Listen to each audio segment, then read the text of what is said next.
All right, billionaire brain hack. It does sound a bit like one of those late night infomercials, doesn't it? Like they've Yeah. got some secret formula that's going to make us all instantly rich. Yeah, almost like a get-rich-quick scheme. But it turns out the reality is way more interesting. So we're not talking about like some magic pill or anything. No, no, not at all. It's about understanding how our brains work and how we can actually train our brains for success and, yep, even financial success. So it sounds like we're talking about neuroplasticity then, right? Like that idea that our brains are constantly rewiring themselves based on what we do and what we think. You got it. And this deep dive is all about how to leverage that power to build a wealth-oriented mindset. And they specifically mention people like Warren Buffett and Elon Musk and Sarah Blakely. Right. Wow. Yeah. They've all clearly mastered this in some way. It's not just about being born brilliant. It's about how they've trained their brains over time to think differently about money and success. So what's going on in their brains that's different from the average person? Are they just wired differently? Well, natural talent definitely plays a role. But what's fascinating is that the source highlights three key neural pathways that are particularly strong in these super successful entrepreneurs. Okay, so this is where it gets really interesting. What are those pathways? So the first one is pattern recognition. Think about someone like Elon Musk. Hmm. He's not just reacting to trends, he's anticipating them years in advance. So it's like they're able to see opportunities that most other people miss. Exactly. They're constantly scanning the environment for those subtle cues and connections that others might overlook. Interesting. Okay, what's the next neural pathway? The second one is risk assessment. Now, this doesn't mean that billionaires are fearless or anything like Well, that. probably more about being smart about it, right? Exactly.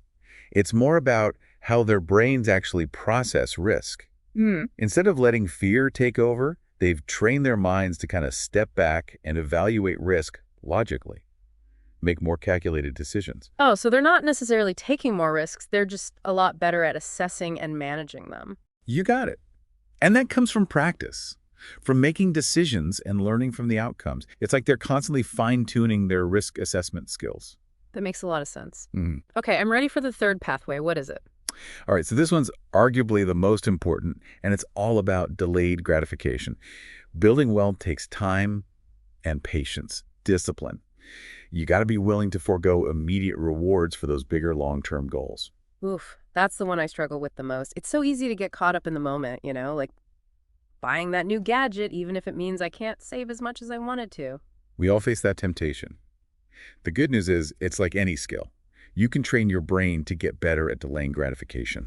So the more we practice making those tough choices, the stronger those neural pathways become. Exactly. And that brings us to the 4 practical steps this deep dive outlines for actually rewiring our brains for this kind of success. Okay, I'm all ears. What's the first step? It's called morning visualization. Morning visualization. Okay, I'm intrigued, but I'm also a little skeptical. Isn't that just like wishful thinking? I know it might sound a little woo-woo at first, but there's actual science behind it. It's about taking just a few minutes each morning to vividly imagine yourself achieving those financial goals we were talking about. Instead of just daydreaming about winning the lottery or something, right? Right. It's about creating a detailed mental picture. What does it feel like to achieve those goals? What does it look like? What does it sound like? Really engage all your senses. Okay, so by doing that, I'm essentially activating those same neural pathways that would be engaged if I was actually experiencing those things in real life. That's the idea. It's like giving your brain a preview of success. I like that. Okay, that makes sense. So what's the next step in this rewiring process? Step 2 is all about strategic learning. This isn't just about reading anything and everything. It's about focusing your learning on things that will directly support your financial goals. Okay, so instead of just endlessly scrolling social media, I should be reading books about investing or maybe taking a course on real estate or something. Now you're getting it. It's about intentionally building specific neural pathways related to money and success. Got it. Consistency is key. Exactly. And even dedicating 30 minutes a day to focused learning can make a huge difference over time. Okay, what about step number 3? Step 3 is all about habit formation. There's that famous saying, neurons that fire together, wire together, right? Yeah, I've heard that one. So it's really about building consistent habits that reinforce those wealth-building behaviors. So what kinds of habits are we talking about here? Can you give us some examples? Sure. So it could be anything from tracking your expenses every day to like setting aside a specific time each week to review your investments. Or maybe it's making a habit of networking with successful people in your field. Key is to choose habits that align with your goals and then practice them consistently. Those small actions repeated over time, they eventually lead to big changes in our brains. You got it. And that brings us to the fourth and final step, Hmm. environment design. And this one's often overlooked, but it's so important. Okay, so I'm guessing this is about more than just like decluttering my desk. It's bigger than that. Yeah. It's about recognizing that our surroundings actually have a profound impact on our thinking. How so? Well, if you're constantly bombarded with messages about scarcity and lack, guess what? It's going to shape your neural pathways. But if you surround yourself with things that inspire and motivate you financially, well, that's going to shape your brain too. So it's almost like creating this whole ecosystem that supports financial success, both physically and mentally. Exactly. It's a holistic approach. Yeah. And the more we understand how our environment shapes our brains, the more power we have to create the reality that we want. This is all so fascinating. We've covered these 4 steps for rewiring our brains, but I think there's one more really crucial piece we need to discuss before we go any further. What about the whole idea of mindset and how that impacts our ability to actually create wealth? Oh, you're absolutely right. Right. We can't talk about the billionaire brain hack without talking about mindset. It's really the foundation for everything else. All right, so let's dive into that then. It's like our beliefs about money, they can actually shape our reality. So you're saying if I believe I'm destined to be broke, my brain will actually, like, look for evidence to support that. Yeah. But how does that even work? Well, it's because of something called the reticular activating system. RAS. Yeah, RAS for short. Right. And it's basically like a filter for your brain. Okay. It decides what information gets through based on what it thinks is important. So if I'm always worried about money, my RAS is going to pick up on all the reasons why I can't make money instead of the opportunities. Right. Yeah, exactly. But here's the amazing part. It works the other way, too. Really? If you start focusing on abundance and opportunity, your RAS will start filtering in those kinds of signals. So I'll start noticing more of those things. You'll literally start to see possibilities that were always there. Wow, that's powerful. But your brain was just, filtering them out before. Okay, so it's like we have more control over our reality than we realize. But what if I've already spent years, reinforcing those negative beliefs about money?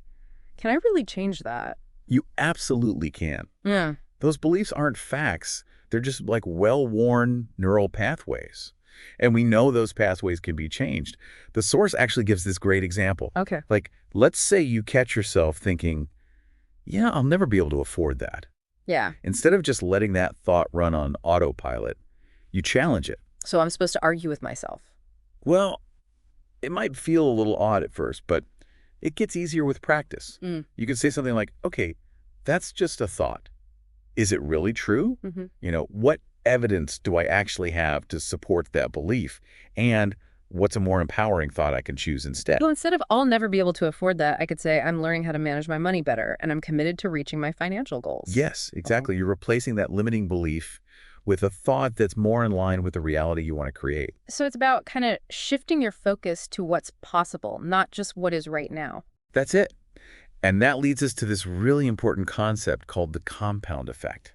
The compound effect. It's this incredible principle that applies to so many areas of life, especially when it comes to, like, building wealth. Okay, so remind me, how does the compound effect work again? Basically, it's the idea that small, consistent actions taken over time lead to massive results. Okay. Think about it like compound interest, right? Small amount invested consistently can grow exponentially over the years.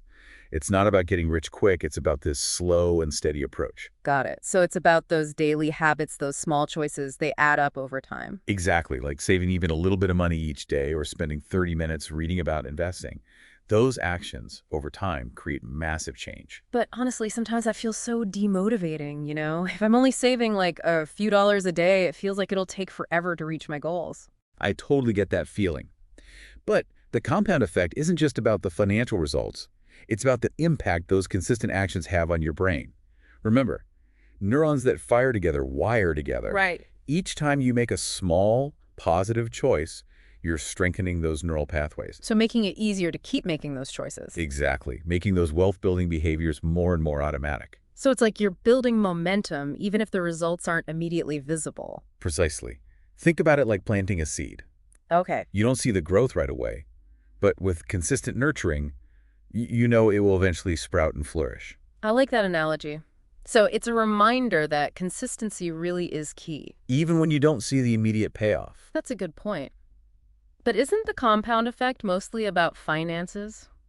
Well, the amazing thing is, it's not limited to just finances, right? It works in relationships, health, skills development, pretty much every area of life. So it's like this universal principle for success. Exactly.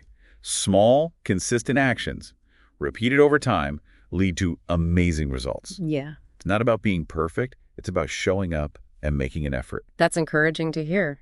Okay, so we've talked about this concept of the compound effect, but I want to go back to those 4 steps for rewiring your brain. Where do you think people should start? Well, morning visualization sounded pretty intriguing to me. Is that a good place to begin? I think that's a great place to start. It seems simple enough, and it doesn't require like a huge time commitment or anything. But for those of us who are, new to visualization, can you walk us through how to actually do it? Sure. So the key is to find a quiet space where you can just relax and focus. Close your eyes and just imagine yourself achieving those financial goals we've been talking about. Yeah. And don't just think about the end result. Really try to feel it. What emotions are you experiencing? What does it look like? What does it sound like? Really engage all of your senses to make it as vivid and as real as possible. It's almost like I'm creating a mini movie in my mind. Exactly. And the cool thing is, your brain doesn't always know the difference between real and imagined experiences. Interesting. So when you vividly visualize something, you're actually activating those same neural pathways as if it were really happening. It's like a mental rehearsal for success. That's a great way to put it. The more you do it, the stronger those pathways become, and the more you're kind of like priming your brain for that real world action. Okay, that makes a lot of sense. Now, what about strategic learning?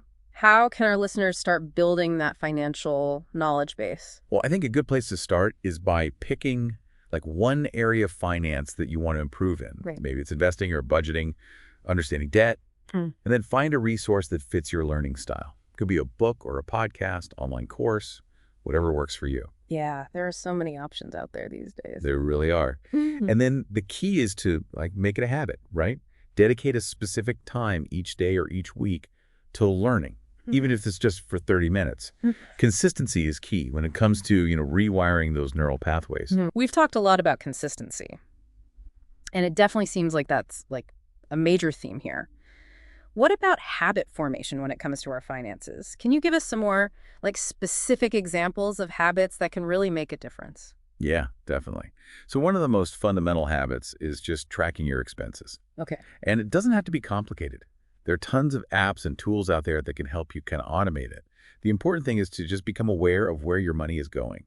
Right. So you can actually make conscious choices about your spending. Exactly. Awareness is huge. It's Yeah. easy to like spend mindlessly if you're not paying attention. That's true. And once you have a better grasp of your spending, I guess then you can actually start setting some savings goals, right? Right. You can start small. Yeah. Even a small amount saved consistently will make a difference over time, Yeah. thanks to that compound effect we talked about. Right. And speaking of the compound effect, I know a lot of people feel intimidated by investing. Any advice for those who are kind of hesitant to get started? Investing is such a powerful tool for building wealth, but it's totally understandable to feel intimidated. The good news is there are so many resources available today that make it, accessible to everyone. Okay. So start by just learning the basics. There are countless books, websites, even apps that can help you get started. So don't let fear hold you back from taking that first step. Absolutely not. And remember, you don't have to go it alone. Yeah. There are financial advisors and mentors and online communities that can provide support and guidance along the way. That's good to know. Okay, so we've covered morning visualization, strategic learning, habit formation. What about that last step, environment design? What are some practical things listeners can do to create an environment that actually supports their financial goals? Well, sometimes the simplest changes can have a big impact. Start by just decluttering your physical space. When your surroundings are organized and tidy, it can help you feel more focused and in control. Right. And that can translate to better financial decisions. So, like, a clean desk equals a clear mind. It can definitely help. But it's not just about our physical environment, right? It's also about the information we consume, the people we surround ourselves with. Okay. So be mindful of the news that you watch and the social media accounts that you follow, even the conversations that you're having. Right. Make sure the inputs that you're getting are positive, inspiring, and supportive of your financial growth. Right. So if I'm, like, constantly bombarded with messages about scarcity and economic doom and gloom, that's not exactly going to help me rewire my brain for abundance. Exactly.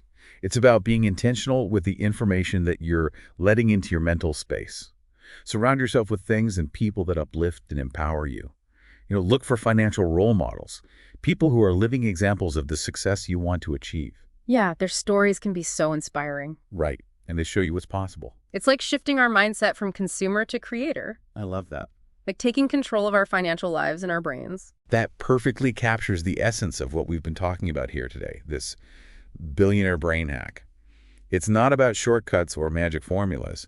It's about recognizing the power of our own minds. And taking those steps to make it happen. Right, and taking those consistent and deliberate steps towards the financial future that we desire. This has been such an incredible deep dive. We've learned so much about the science behind, like, rewiring our brains for wealth, and most importantly, the practical steps that we can all take to start making those changes today. It's been such a pleasure sharing these insights with you and your listeners. Well, thank you so much for joining us. Thank you for having me. And to all of our amazing listeners out there, thank you for tuning in. We hope you've gained some valuable insights today and are feeling inspired to start rewiring your own brains for success. Remember, it all starts with that first step. Until next time, keep those brains firing and those wallets growing.